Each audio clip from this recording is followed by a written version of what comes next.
تو آج اگر آپ اسکینڈینیویا میں دیکھیں گے تو ان کے پاس کوئی اتنے وسائل نہیں ہیں. میں آپ کو یقین سے کہتا ہوں کہ پاکستان میں زیادہ وسائل ہیں سارے اسکینڈینیوین ممالک سے،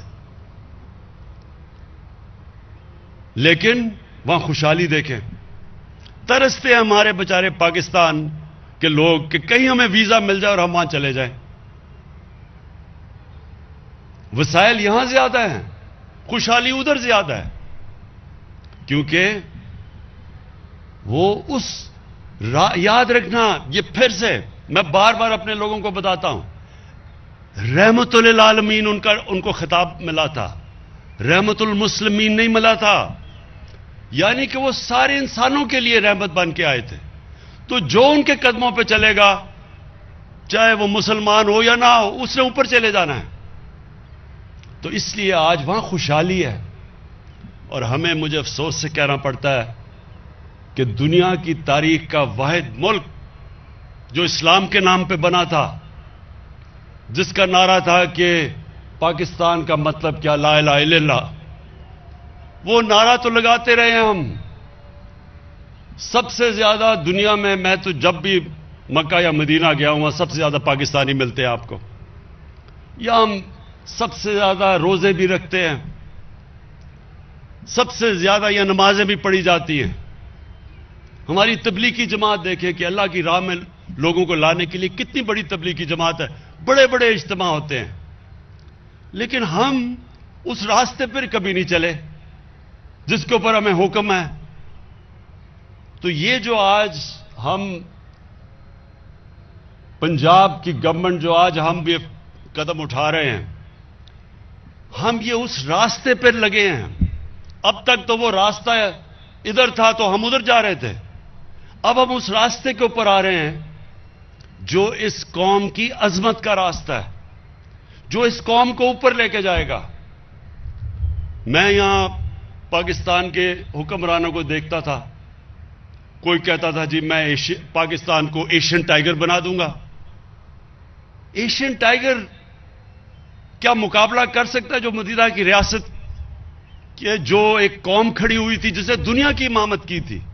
ایشین ٹائیگر تو کوئی چیز ہی نہیں اس کے سامنے. ہم اس راستے پہ جانا چاہتے ہیں جس کے لیے پاکستان بنا تھا.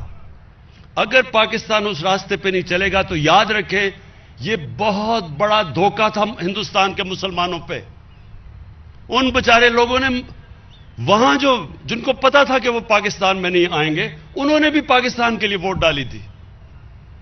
وہ سارے دعا کرتے تھے پاکستان کے لیے، اور وہ اس لیے کرتے تھے کیونکہ انہوں نے، علامہ اقبال نے جو مسلمانوں کو، ہندوستان کے مسلمانوں کو جو خواب دی تھا کہ ہم ایک مثالی اسلامی ریاست بنائیں گے، انہوں نے اس کے لیے ووٹ ڈالی تھی. اور ہم نے اس سے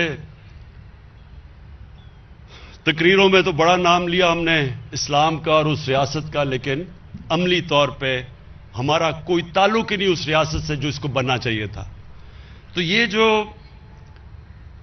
3 کروڑ خاندانوں کو تقریباً 400 ارب روپیہ اس کا وہ خرچ کر کے ہیلتھ انشورنس جو ملے گی، میں یہ اس لیے بار بار آپ کو خراج تحسین پیش کرتا ہوں، عثمان بزدار آپ کو اور ڈاکٹر یاسمین آپ کو اور آپ کے ساری ٹیم کو، کہ یہ انشاءاللہ یہ وقت بتائے گا کہ آپ نے یہ وہ کام کیا ہے کہ یہ ہم یہ میٹرو ٹرین اور اورنج ٹرینوں کے اوپر جتنے مرضی اتنے پیسے خرچ کر دیتے ہیں، وہ وقت بتائے گا کہ وہ کتنا فائدہ پہنچائے گی. پیسہ تقریباً اتنا ہی ہے، اور یہ اس ملک کو کدھر لے کے جائے گا جو آج آپ نے قدم اٹھایا.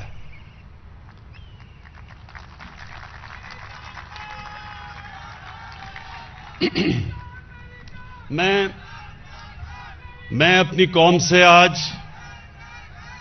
اس بڑے خوشی کے دن میں اپنی قوم سے پھر سے ان کو ایک چیز یہ بتانا چاہتا ہوں کہ دیکھیں، اللہ کا حکم ہے قرآن میں، کیونکہ ہم سارے مسلمان قرآن میں مانتے ہیں کہ رحمت للعالمین کے راستے پہ چلو. اور پھر سے میں یہ کہتا ہوں کہ وہ حکم اللہ نے ہماری بہتری کے لیے دیا ہے، ہم جب اس راستے پہ چلیں گے یہ ہماری بہتری ہے. کبھی اللہ ہمیں یہ نہیں کہتا کہ ان کی منزل پہ چلو، کیونکہ ہم ان کی منزل پہ تو نہیں پہنچ سکتے، لیکن ہمیں راستہ دیا ہے کہ وہ جو راستہ ہے اسی کے اندر انسان بڑا انسان بن جاتا ہے، اسی راستے پہ قوم اٹھ جاتی ہے. تو میں ایک تو ہیلتھ کارڈ اور پھر سے 400 ارب روپیہ کا یہ جو ہیلتھ انشورنس آپ نے 3 کروڑ خاندانوں کو آج مارچ تک پوری سب کو مل جائے گی. پہلے تو یہ اس ملک کی تاریخ کا سب سے بڑا قدم ہے فلاحی ریاست کی طرف. اور اس کے بعد جو ہمارا دوسرا ہے کہ ایک آدمی کی بنیادی ضروریات کیا ہے؟ سب سے بڑا برے وقت پہ گھر میں اگر کوئی بیمار ہو تو اس کے پاس یہ اس کو فکر نہ ہو کہ میرے گھر میں ماں باپ یا میرے بچوں کا علاج اس لیے نہیں ہو سکتا کہ ہمارے پاس پیسہ نہیں ہے. تو سب سے پہلے تو ہیلتھ، اور اس سے دوسری چیز کیا ہوگی کہ پاکستان میں ایک پورا ہیلتھ سٹرکچر بن جائے گا. ہیلتھ سٹرکچر کیوں بن جائے گا؟ کیونکہ ابھی تک حکومت کو پیسے خرچ کر کے ہاسپٹل بنانے پڑتے ہیں. ابھی عثمان نے آپ کو بتایا سی ایم نے کہ کتنے زیادہ انہوں نے پیسے خرچ کیے. کبھی پاکستان کی تاریخ میں کسی صوبے نے اتنے پیسے نہیں خرچ کیے ہاسپٹلز بنانے کے لیے. لیکن اب آپ کو ہاسپٹل، گورنمنٹ کو پیسہ نہیں لگانا پڑے گا ہاسپٹل بنانے کے لیے. اب لوگ خود آ کے پرائیویٹ سیکٹر ہاسپٹل بنائے گا. ہمارا کام ہے پرائیویٹ سیکٹر کی مدد کرنا، ان کی سستے داموں پہ ان کو زمین دینا، ان کی جتنی بھی اکوپمنٹ پاکستان میں نہیں بنتی ڈیوٹی فری باہر سے آنے دینا، ان کو انسینٹیوز دینا کہ وہ اپنے ہاسپٹل بنا سکیں. اور ان علاقوں میں اب جدھر کبھی ہمارے، مجھے افسوس سے کہنا پڑتا ہے کہ ہمارے وہ جو ڈاکٹرز جو گورنمنٹ ہاسپٹل میں کام کرتے ہیں وہ نہیں جاتے تھے دور دراز علاقوں میں، وہ خالی پڑے ہوتے تھے ہمارے ڈسٹرکٹ ہاسپٹلز. اب جو ڈسٹرکٹ ہاسپٹلز جدھر گورنمنٹ کے ڈاکٹرز نہیں جائیں گے لیکن وہاں اگر پرائیویٹ سیکٹر آ گیا تو ہم بند کر دیں گے. اگر ہم کیوں پیسہ اس پہ خرچ کریں کہ اگر وہاں ڈاکٹرز ہی نہیں جا رہے، ہم پرائیویٹ سیکٹر کو وہ دیں گے. کیونکہ ہمارا تو مقصد یہ ہے کہ ہر پاکستان کے دور دراز علاقے میں ایک عام آدمی کو علاج ملے، تو اس کو تو مفت علاج ملے گا ہیلتھ کارڈ سے. تو اس لیے سب سے بڑا فائدہ یہ ہوگا کہ ایک نیٹ ورک ہمارا پھیل جائے گا ہاسپٹلز کا سارے پاکستان میں، جو اب تک ہم نہیں کر سکے. اور پھر دوسری ضرورت لوگوں کی اپنے سر پہ چھت ہوتی ہے. یہ بھی آپ کو بتاؤں کہ یہ بھی بڑا خاموشی سے انقلاب آ رہا ہے. پہلی دفعہ پاکستان کی تاریخ میں ہم نے بینکوں سے کم آمدن والے لوگوں کے لیے قرضوں کا بندوبست کیا، اور ہمیں بڑا مشکل لگی. قانون ہمیں مدد کرنی پڑی بینکس کی. فور کلوجر لا ایک قانون تھا، اس کے جب تک وہ پاس نہیں ہوتا تھا بینکس قرضے نہیں دیتے تھے. تو وہ ہم نے، اور پھر رکاوٹیں جو تھی ان کو ہم نے دور کیا، انسینٹیوائز کیا. آج مجھے خوشی یہ ہے کہ بینکوں نے پہلی دفعہ یہ ہوا پاکستان کی تاریخ میں تنخواہ دار طبقے کو، جو کبھی بھی اس کے پاس اتنا پیسہ نہیں تھا کہ وہ اپنا گھر خرید سکے، ان کے لیے انہوں نے 260 ارب کے جو لوگوں نے اپلائی کیا بینکوں کے، 110 ارب کے لونز اپروو ہو چکے ہیں، اور 34 ارب کی ڈسبرسمنٹ ہو چکی ہے، یعنی پیسہ مل گیا ان کو اپنے گھر بنانے کے لیے.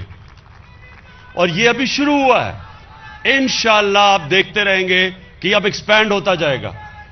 اس کے بعد ہم نے نچلے طبقے، کامیاب پاکستان میں 20 لاکھ نچلے طبقے کے جو خاندان ہیں، 20 لاکھ، ان کو ہم نے سود کے بغیر قرضے دیے ہیں اخوت کے ذریعے، کہ وہ اپنے سود کے بغیر 27 لاکھ تک قرضہ کہ وہ اپنا گھر بنا سکیں جو غریب طبقہ ہے.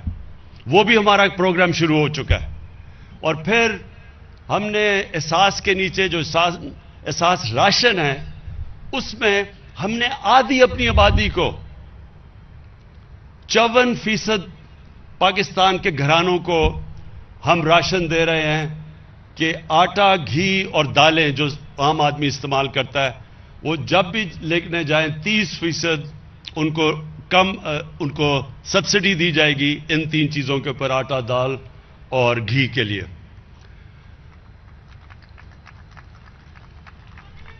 کامیاب پاکستان پروگرام میں ہم وہ دوسرا کام کر رہے ہیں کہ 5 لاکھ تک سود کے بغیر قرضے دے رہے ہیں شہروں کے اندر کہ اپنا کوئی کاروبار، چھوٹی دکان شروع کر سکے کوئی، اور دیہاتوں کے اندر کسانوں کے لیے 5 لاکھ سود کے بغیر قرضہ۔ اس سارا کا مقصد کیا ہے کہ اس راستے پہ ہم لگیں، وہ جو ہمیں مدینہ کی ریاست میں دکھایا گیا تھا کہ اپنی اس ملک کی جب ڈیولپمنٹ ہو تو وہ باٹمز اپ ہو، یعنی نیچے سے اوپر آئے، بجائے اس کے کہ جو اب تک ہوتا رہا کہ امیر امیر ہوتا گیا اور نچلا طبقہ غریب ہوتا گیا۔ اور میں آج بڑا خوش ہوں کہ یہ جو پنجاب نے جس طرح دلیری سے یہ آج لانچ کیا ہے، اس میں ہمیں ضرور مشکلات آئیں گی کیونکہ پہلی دفعہ اتنا بڑا پروگرام ہو رہا ہے، لیکن ہم نے پورا تیاری کی ہوئی ہے، کمیٹی جو مسلسل دیکھتا رہے گا کس طرح کے پرابلمز آئیں، اور انشاءاللہ ہم سارے حل کرتے رہیں گے۔ اور پھر سے مارچ تک سارے پنجاب کے گھرانوں کو ہیلتھ کارڈ مل چکے گا، پختونخوا میں سارے گھرانوں کو ہیلتھ کارڈ مل چکا ہے، اب بلوچستان میں، آزاد کشمیر میں اور گلگت بلتستان میں جدھر ہمارے گورنمنٹس ہیں، سب کو ہم نے ہر خاندان کو ہیلتھ کارڈ پہنچانا ہے۔ شکریہ۔